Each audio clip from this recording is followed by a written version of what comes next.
হত্যা করে আর জলে ফেলে দিয়েছে। তাই আমরা চাই, আপনারা চান কোন মায়ের কোল খালি হোক, চান কি? সেই জন্য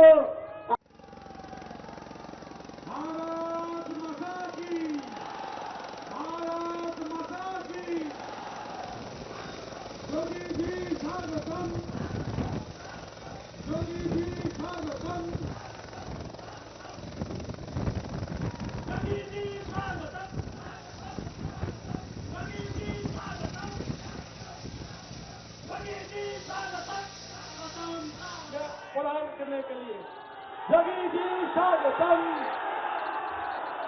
योगी जी स्वागतम, योगी जी स्वागतम, योगी जी स्वागतम। আমি 182 উদয়নারায়ণপুর বিধানসভার ভারতীয় জনতা পার্টি মনোনীত প্রার্থী সম্মানীয় প্রভাকর পণ্ডিত মহোদয়কে অনুরোধ করছি যোগীজি মহারাজকে।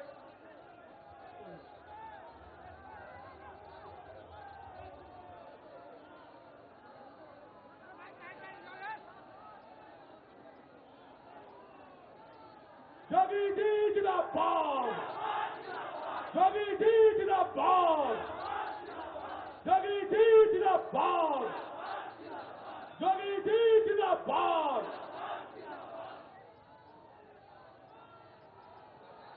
যোগী জি জিন্দাবাদ, যোগী জি জিন্দাবাদ, बीजेपी जिंदाबाद। अभी हम योगी आदित्य महाराज जी को